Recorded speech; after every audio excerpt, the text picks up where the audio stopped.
ഒരു പെണ്ണിന്റെ കണ്ണ് നിറയുമ്പോ, അവളുടെ ഹൃദയം നടുങ്ങുമ്പോ, കാല് വിറക്കുമ്പോ, ഇനി ഒരാശ്രയമില്ലെന്ന് കരുതി ജീവിതത്തിൽ ഒരു പെണ്ണിന് ഏറ്റവും വലിയ സങ്കടം വരുമ്പോ അവൾക്ക് ഏറ്റവും വലിയ സമാധാനം നൽകുന്ന സ്ഥാനമേടാ?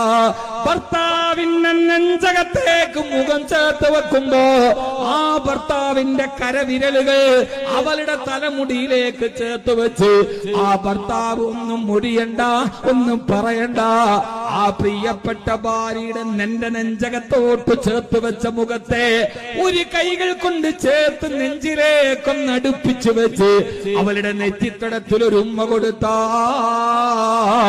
ഒരു ഭാര്യക്ക് തീരാത്ത സങ്കടങ്ങളുണ്ടോ? തീരാത്ത പ്രയാസങ്ങളുണ്ടോ? തീരാത്ത ദുഃഖങ്ങളുണ്ടോ? എല്ലാം അവസാനിപ്പിക്കാൻ കഴിയുന്ന ഒരൊറ്റ മൂലി നമ്മുടെ കയ്യിലുണ്ട്. ഭാര്യക്ക് ടെൻഷൻ വന്നാല് സൈക്കാട്രിസ്റ്റ് വേണ്ട, മോട്ടിവേഷൻ ക്ലാസ് വേണ്ട, ഇൻസ്റ്റാഗ്രാമിന്റെ റീലുകൾ വേണ്ട, ഈ പുതിയ പുതിയ ആളുകളുടെ വാക്കുകൾ വേണ്ട. ഒരു ഭാര്യ തളർന്നു പോയാൽ, അവൾക്ക് ടെൻഷൻ വന്നാൽ, അവൾക്ക് സങ്കടം വന്നാൽ ഏറ്റവും വലിയ മോട്ടിവേഷൻ എവിടെയെന്നറിയോ? അത് ഇൻസ്റ്റയിലല്ല, അത് സ്നാപ്ചാറ്റിലല്ല. എല്ലാ പെണ്ണുങ്ങളും ഇന്ന് അവിടെയാണ് അഭയം തേടുന്നത്. ഏറ്റവും വലിയ അഭയം ഭർത്താവിന്റെ നെഞ്ചകമാണ്. ആ നെഞ്ചകത്തിലോട്ട് ചേർത്ത് വെച്ചിട്ട് കൊടുക്കുന്ന